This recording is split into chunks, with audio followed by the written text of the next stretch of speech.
지금 조력자들, 잡힌 조력자들의 진술에만 지금 의존할 수밖에 없는 상황 아니겠습니까?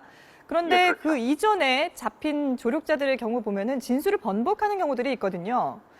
지금 예. 잡힌 김엄마라든지 양회정 씨의 경우는 어떨까요?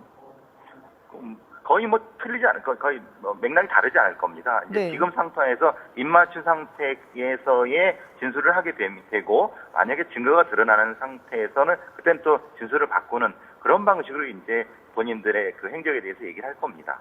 그렇군요. 근데 이 어제 부인도 사실 부인 같은 경우는 이 수사 핵심 수사 선상에 없는 인물이었는데 자수를 했단 말이죠. 이 부인이 나와서 조사를 받고 돌아간 부분도 어느 정도 양혜정 씨 자수와 관련이 있을까요?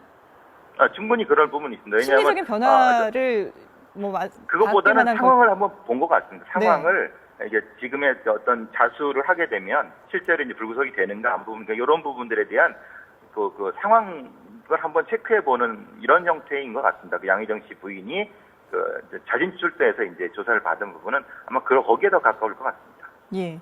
근데 뭐 앞서서 구속된 유대균 씨도 그렇고요. 또 어제 어제 그 자수한 김엄마의 경우도 그렇고 유병헌 회장의 죽음을 나중에서야 뒤늦게 알았다. 보도를 보고 알았다라고 지금 얘기를 하고 있거든요. 양혜정 씨 경우는 어떨까요? 뭐 아마 같은 방식으로 진술을 할 겁니다.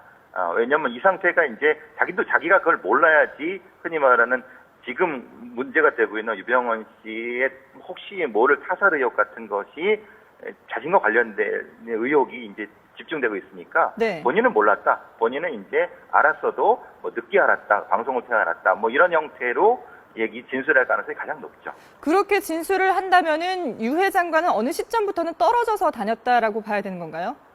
그렇죠. 그게 진실 여부와는 상관없이.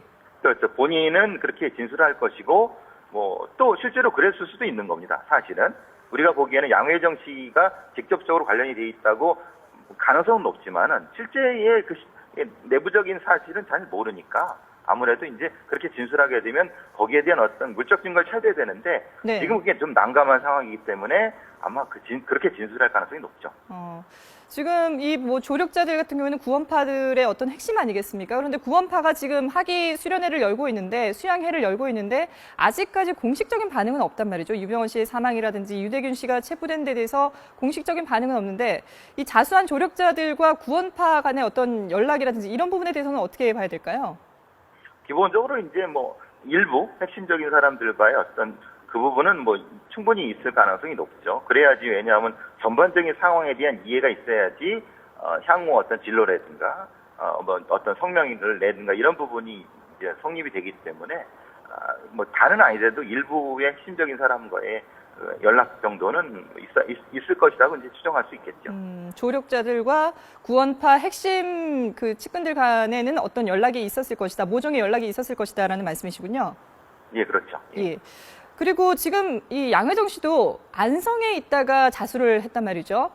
근데 그 전에도 보면 조력자들이 거의 이 경기도 주변 그 금수원 근방에서 그다지 벗어나지 않은 상황이었습니다.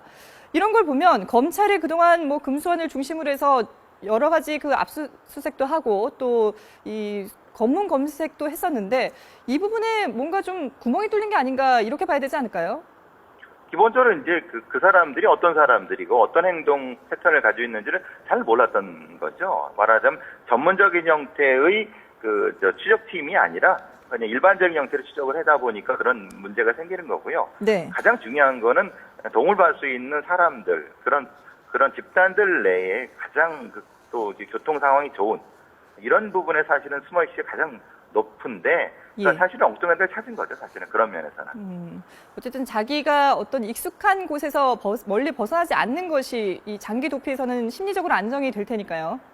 그렇죠. 가장 핵심적인 제1원칙을 좀 소홀히 한 부분이 있다는 것이죠. 지금의 그 검찰 수사팀 부분은. 예. 알겠습니다. 네, 도움 말씀 고맙습니다. 지금까지 프로파일러 배상훈 교수였습니다. 고맙습니다. 감사합니다.